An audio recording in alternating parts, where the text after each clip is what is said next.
Being a CISO is like waging a never-ending chess game against players you don't know, can't see, and attack without warning. On this podcast, cybersecurity experts have a pragmatic dialogue on cyber risk, current attacks, and security trends. Welcome to the CISO's Gambit.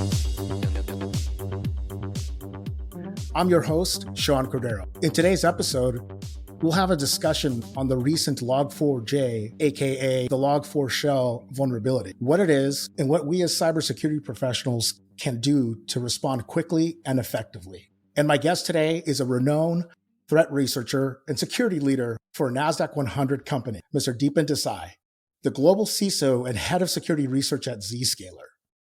Deepen will share with us his insights into what has been described as one of the worst vulnerabilities of the year, Log4j, which has impacted millions of systems worldwide and has forced security and IT professionals to set aside other critical work simply to be able to respond. Deepen, thank you so much for joining us today. I know you've had a very, very busy last week. Thank you, Sean, for having me over. It seems that the closer and closer we get to December, we simply end up with a brand new massive vulnerability at the end of the year. Right. Yeah, no, that's funny you said that. Last year, during this time, we were all dealing with SolarWinds supply chain attack response. And this year we have Log4j remote code execution vulnerability. So look, vulnerability disclosures are coincidental in terms of timing, but in general, there is a spike in malicious activity around this time frame as cyber criminals are trying to take advantage of the holidays. And when you have a vulnerability disclosure like Log4j, it becomes icing on cake for them because now they have a huge attack surface that they can leverage in targeting some of the exposed assets. That makes a lot of sense if you really pull it back from the perspective of the attacker. I also sometimes wonder if all the various security researchers out in the world are simply stuck with a backlog of various research activities that they finally got to. I was fortunate to watch your webinar that you gave yesterday, where you and your team demonstrated an actual functional proof of concept exploit. I thought it was pretty damn cool, simply looking at it and saying, wow, that didn't take very much to get that up and running and be able to get a full root shell. What about the specific vulnerability allows such a fully realized attack to happen? Right. So just a quick summary. It's basically a full CVSS 10 score critical severity vulnerability that allows a remote attacker, even without any kind of authentication, to perform remote code execution. The thing is fairly trivial to exploit, right? As you saw on the webinar demo as well, it doesn't take a lot of effort for an attacker to perform this attack, and not just on one asset, but several assets at the same time, right? And once the attacker is able to successfully exploit this issue, they can take full control of the asset, right? So they can download arbitrary payloads, they could scan the environment, they could perform lateral propagation. And in many of the cases, what we're seeing is they're able to do everything just by staying in the memory. So nothing gets written on the disk. It's running in the context of the Java process itself on the vulnerable system. Now, the reason this thing is so big is the number of applications and cloud services that are utilizing either this library directly or indirectly, right? So one of the number that the team pulled out, there are more than 1,800 major repositories that have dependencies on Apache Log4j library, right? That's a huge attack surface for the criminals. As you pointed out, yes, in the attacks that we have seen till now, it's mostly been crimeware like crypto miners, ransomwares, rats, or credential stealing attempts. But it's only a matter of time before we see more targeted attacks involving some of the nation state groups as well. Regarding the never-ending seeming amount of vulnerabilities that we have to deal with, I was talking with a good friend of mine, a CISO of a really, really big organization, talking hundreds of thousands of end users. And he said to me, is there ever going to be a time where this just isn't a thing? And then I said to him, well, what do you mean? We've been dealing with this kind of thing for a very long time as security practitioners. And he said, you know what, Sean, these days, it feels like Patch Tuesday is every day. And do you think that there's ever going to be a place in time where we're not dealing with these types of things at the scale that we're dealing with them? I remember back in the 1990s, one of the things that was really controversial was the timing and the release of particular CVEs. And this is before Patch Tuesday even existed. And I remember thinking to myself, oh, wow, that seems like a really cool method to release things en masse. And there was a huge amount of blowback from the industry where folks were saying, this doesn't seem to make a ton of sense. This seems like all we're doing is enabling cyber criminals. Do you think that we'll ever get to a point where we find a better way of being able to release and or manage a lot of these known exploits and or vulnerabilities?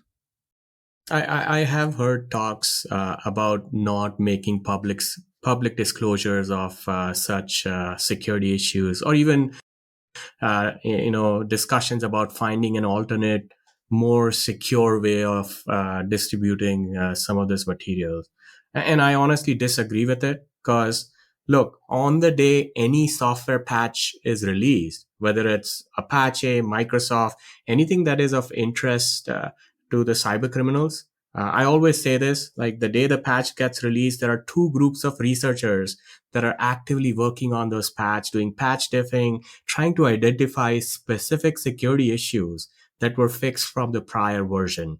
Now, the goal for the good guys is obviously to develop protection for the organizations that are lagging behind in their patching cadence.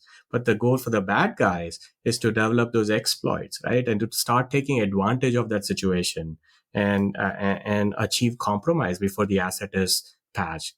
So now imagine a scenario where you stop publishing these advisories, or you're sending it through a different mechanism which is not broadly adopted, right?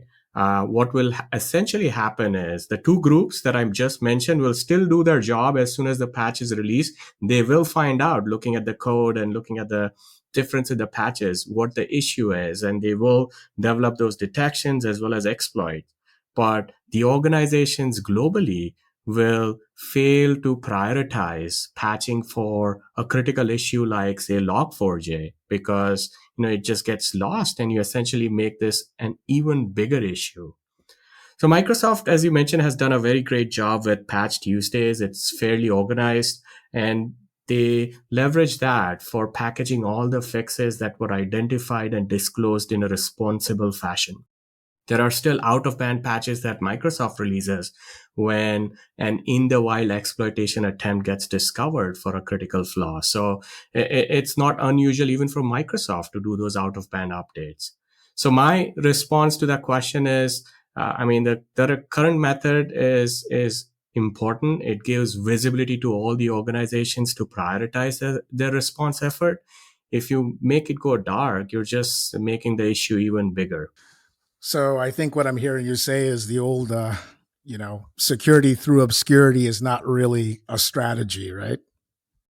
Yeah, instead, you should be honestly focusing your efforts on moving towards more secure architecture, right?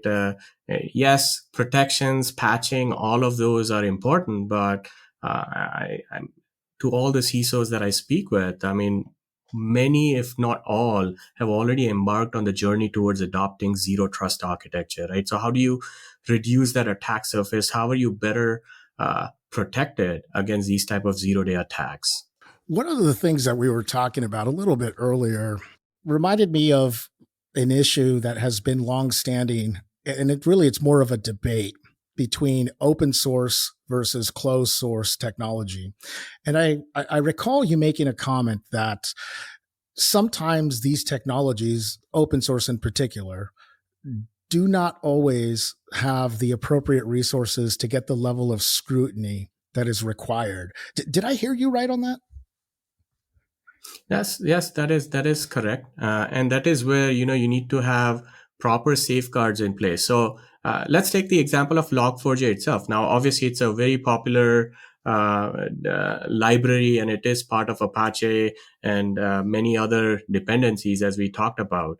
But what you're going to see is the level of scrutiny that library is going to get ever since this flaw has come to public light is going to be enormous, right? So you already saw yet another issue being discovered in the patch that was released, that certain configurations were susceptible to DOS attack. And I wouldn't be surprised if we see more issues getting discovered as it goes through all of the scrutiny it's getting as a result of these issues. So you need to have a plan in place where you're reducing the exposure from using these third-party libraries, right? Look at your supply chain security. What will it mean if one of the asset that's running that third-party library were to get compromised, right? Do you have proper controls in place to contain that infection? Do you have proper controls in place to alert you? And are you able to respond in a timely fashion, whether it's patching it, whether it's implementing some mitigations around that? So you mentioned patching, and obviously in many of these situations, the most immediate thing that technologists, security practitioners can do is execute on getting the systems up to date.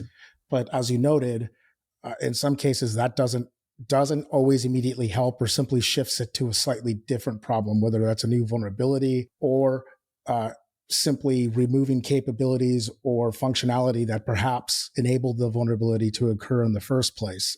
Now, if I'm thinking about all of these impacts and process challenges and everything that comes with it, it seems to me that there needs to be a heck of a lot more that can be done by security teams to really further contain the impact of these vulnerabilities. And you mentioned architecture as one of them. Yeah, that's a good point. So from the prevention perspective, I would advise organizations to look at 4 broad categories, and I call these, fundamental tenets of implementing zero trust architecture. The number one tenet is you need to eliminate your external attack surface. Right? The goal over here is any asset or server that should not be exposed to the internet should be made invisible. And you could use technologies like Zscaler Private Access to make that happen. So what Zscaler Private Access, for instance, does is it will create an inside-out connection from your application environment to Zscaler Cloud. Your users connect to Zscaler Cloud. We will authenticate the user, and only the users that are authorized to connect to an application are allowed to connect to that application. For everyone else, even in that same company, that application doesn't exist, right? So by doing that, what you just did is you reduce your exposure significantly, because now even if you're behind your patching cadence, when a 0-day vulnerability gets discovered or a patch gets released, it's not exposed to the external world where the attackers are trying to attack that asset, right? So in case of Log4j as well, when I'm talking to some of these organizations, my guidance has been any business critical application that should not be facing internet, you should bring it behind some kind of zero trust architecture to eliminate their external attack surface. The second piece is you need to have proper controls aligned to prevent that initial compromise, right? So now if your application has to be exposed to the internet, you need to have full inspection with SSL inspection enabled for all internet bound traffic. Right? In case of Log4j, what they're doing is they're sending a specially crafted HTTP request. If your server is vulnerable, the Log4j library is making an outbound connection connecting to the attacker's infrastructure to download that stage 2 exploit payload and then subsequent malware payloads. If you have proper controls in place, right, you will be able to scan and block those malicious exploit attempts. One question that I always ask is, does your server, your business critical server or any web application server have any business to connect to arbitrary destinations on the internet or ports like LDAP or even HTTP, right? You would want to contain the outbound activity to certain trusted sources. So that's where you need to align your security controls. The third tenet, assume that that asset was to get compromised. What is the blast radius, right? The third tenet is prevent lateral threat movement. So you need to have your architecture designed in a way that from that one compromised asset, the attacker is not able to do a lot of damage. Right? There's a difference between one asset being compromised and your entire network getting owned by the adversary, which is going to result in a large scale breach. So have that user to app segmentation, app to app segmentation, proper microsegmentation strategy, which is an important tenet of the zero trust architecture as well. Right, so that's the question that you should ask over here as well. If your server running Log4j library were to get hit, what else is exposed, right? And when you're doing your response activity, you should assume that that entire environment is contaminated, right? Whatever is reachable from the asset that was vulnerable and was hit should also be examined. One of the things that this really reminds me of is, you remember when everyone was talking about the way to control, and the only way to control, quote unquote, blast radius was with layer 3, layer 4 firewall and access control lists? That used to be the old ways of doing things, and you can never get it right. It's always cat and mouse whack-a-mole approach, where you will always discover, oh, I forgot this, let me add that as well, right? And you learn it the hard way. It's really awesome to hear the fact that we've continued to evolve as an industry and Zscaler as a company in terms of its ongoing capabilities, because I can't remember the number of times I've accidentally configured an access control list in the wrong direction and accidentally downed infrastructures. So very exciting. And I'm sure any of our network engineers and architects that are listening right now can feel that pain. Don't worry, we're on it. Exactly. And just to round that off, the fourth tenet, which is equally important, right? If the asset that you're trying to safeguard has sensitive data, or all the attackers, if they are not after your compute resources for mining cryptocurrency, they are after your data, right? That's what they will make financial benefits out of. So you need to have proper inline data loss prevention controls as well with SSL inspection, so you're able to block any kind of data exfiltration attempts from your environment. So to summarize, eliminate attack surface, prevent compromise, prevent lateral threat movement, and then prevent data exfiltration. Final question, Deepen, and again, thank you so much for taking your time. I know you've been very busy helping a lot of organizations really navigate this, and in addition to also ensuring that Zscaler continues to be the most secure cloud architecture and service that's in the industry. I'm really curious, though, when we think about all of the things we're talking about, we've talked about things that happened about 20 some years ago in terms of overall this cyclical problem. Are we ever going to get ahead of it? I mean, sometimes it's like Sisyphus with the big boulder rolling it up the hill just to have it roll back down. When you look ahead and you see what's in the future, what gets you the most excited in terms of where we're headed as an industry, as a technologist? Do you see a bright horizon ahead, or are we going to be having the same conversation for the next 20 years, similar to the way that it's been over the last 20?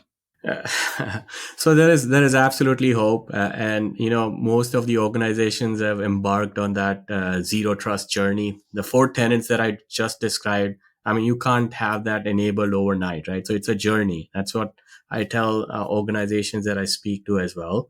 Every tenant or every control that you're able to align, it's a milestone that you're achieving, right? So you're improving your security posture by aligning your controls to each of those and working towards that zero trust architecture.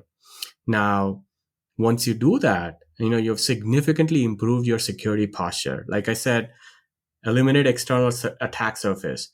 Any asset that is now not visible to the outside world, no matter which zero-day vulnerability gets discovered, you have reduced your exposure significantly. And the only other vector that remains is if one of your internal resources being used to attack that critical application, and you need to have some controls aligned over there as well. Prevent lateral threat movement. Very, very important, right? If you're able to contain that blast radius. It's the difference between a full-scale breach versus a single incident that your team can respond and get done.